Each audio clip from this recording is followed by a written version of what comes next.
Welcome to my intermediary hip mobility program. I'm your host, Dr. Chris Brown with the Specific Chiropractic Centers, and I'm going to be walking you through a very introductory hip mobility flow. This will be for patients who have had really bad chronic hip pain, might be coming off an injury, could be for someone elderly who's looking to get more mobile.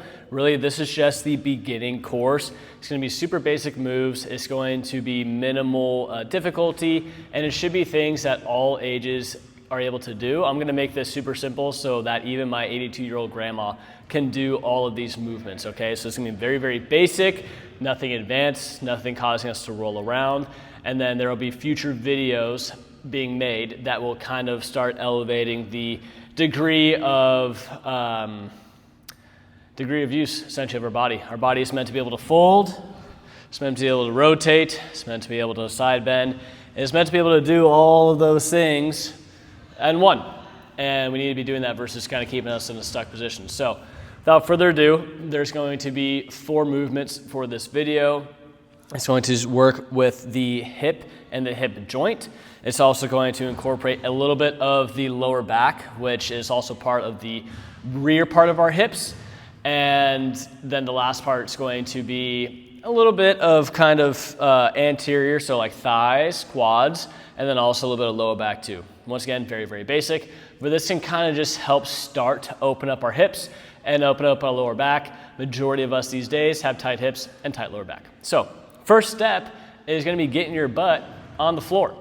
And this is great because when your hips are below your knees, it actually gives a nice little stretch in that part of the glute and part of our hips that are often overlooked. We spend way too much time sitting in chairs and standing, and we rarely get familiar with the ground. But the ground's our friend, and so it's time to get to the ground. So first one is going to be called 90-90 Shin Box, where basically this back leg is 90-90, and this front leg, I like putting my kind of, you can go out like this. I find it more comfortable to have my foot in kind of right next to my knee right here. And right now I'm feeling the stretch in this back hip, almost feels like in like the socket, and it feels like the stretch is coming almost like across like this. I love this one, it feels great. And I just sit here. Some people like to have their hands off. This isn't a core exercise. It's not a brag or a flex if you can do that. This is for our hip. So you just kind of sit here, and then when you're ready, you keep your feet on the ground and just roll your knees up, over, and now you're in position for the other leg. So now I'm feeling this right here in the ball and socket joint. That's called our femoral acetabular joint. That is with the hip bone, which is going to be your ilium, ischium, and pubis, connecting with the femur bone right here in that ball and socket joint. This is where if you get hip replacement surgery, the surgery happens in this joint, and this is helping stretch that articular capsule, which often gets super, super tight with us. So I just like to sit here for, I don't know, maybe 8-10 seconds or so, and then I'll just roll it back. Now you might be wondering, okay, what's the rep count? How many do I do? I do whatever I feel good with in that day. This is probably the one that I'll spend one of the most times with, just because it feels so good. It's rare when we have our hips like this, and getting your hip into this internal rotation right here, this feels super good. So this is a way where we start to stretch this, our lower back will start to open up. You might feel your lower back a little bit during this, which is totally fine. And once again, you're just letting your feet roll up and over, and then just getting your knees to gently rest on the ground. So this is exercise 1. This is just hip 90-90 shin box exercise. Number 2 is going to be the same concept, but now I'm going to take my chest down to my knee. So it looks like this. So I take my chest down to my knee, and I'm able to rest my head on the ground like this. And then I use my hands to come up, and then I roll my feet up and over like this, and then take my chest down to my knee like this. And now I'm feeling this stretch in the back part of my glute on the down leg. And as I fold over, I'm feeling it start to kind of round around my back. It's almost like it's coming on this back part, this whole fascial plane right here, from here all the way up, is getting stretched and loosened And you'll feel it all the way from that down part of the leg all the way up through your lower back. So once again, we're here, and take my chest to my knee, nice and gently. And I just like to rest my head on the ground, just as comfortable. And you're just resting your whole upper body on your leg. Probably have almost never moved like this, and if you have, it was a long time ago. So just take our upper body down to our leg, and just come back up. And all we're doing is just exploring where the tightness is in our body. And I typically will maybe do 6 on each side, something like that, 3, 4 on each side.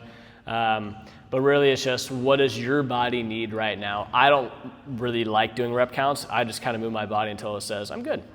So the next one is a simplified version where I'm going to go from the side, so kind of diagonal like this. So my knees are a little bit bent, my heels are a little bit outside of my hips, and what I'm going to do is I'm just going to reach forward like this. And the more you bend your legs, the better reach you're going to be able to get. And you just kind of let yourself walk back, and then you just reach forward. And now this is kind of getting the back part of our hip and our lower back. I also feel it a little bit in the inner part of my hip, which is my groin. And I'm just coming back and reaching forward, coming back and reaching forward. Whenever I do these movements, I'm not a big fan of static stretching, which is just holding a stretch for 30 seconds to a minute. I don't like that. I like doing very gentle rocking movements of my body. I feel like that prepares my joints in a much more effective fashion versus static stretching. And I feel like this gets more so the areas where the joints change versus the muscle belly itself. So like I feel this in my knees, I feel this in my hamstrings, I feel this in my groin, I feel this in my lower back. This is a great movement.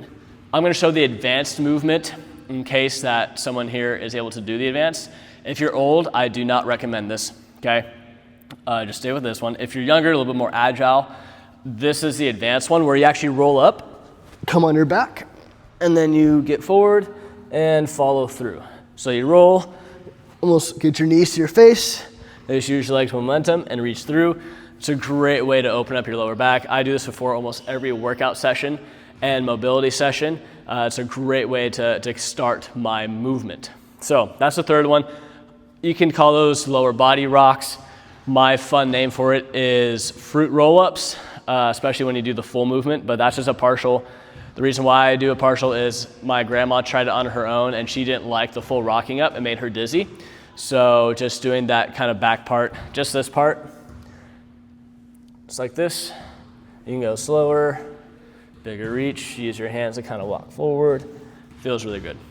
Last one that I'm going to do for this introductory hip video is we're going to be on our knees like this, and you're going to have your heels, your toes are going to be tucked in like this. Your hands are going to be stacked underneath your shoulder. This is called a cat camel, like this. So you're going to arch your back, and then you're going to round your back. And as you round your back, now you're going to take your butt to your heels. So now you're going to go like this, butt to heels, and then come back up here, stretch. And this is really for the lower back. I will walk my hands almost back with my body because I'm trying to, and I almost tuck my head too. I'm trying to get all of this to open up, all of my lower back to open up. I also feel the front of my ankles getting stretched. I feel my knees and my quads getting stretched as well. And down and lowered. Raise it up, rock back. And you can use your hands to kind of help press your lower body away and be able to sit on your heels like that. So those are the 4 initial movements for hip mobility. Like I said, this is intro. This is very, very basic. In the next video, I'll be introducing some rotational movements that will start incorporating our spine. And then we're going to work our way up our body, doing hips, doing your spine, taking care of your rib cage, and also taking care of your shoulders and your neck. Just working our way all the way up. So if you haven't already, please click subscribe. There's going to be a lot more mobility videos. This will be one of the introductory videos to my mobility program that I'll be launching soon. And there's a lot more content coming your way. If you haven't checked out the upper cervical clinical case reviews, please check those out. Those are awesome, very humbling stories, and really eye-opening to see the power of upper cervical chiropractic. I'm Dr. Chris Brown. I'm here to make longevity simple, and thank you for tuning in.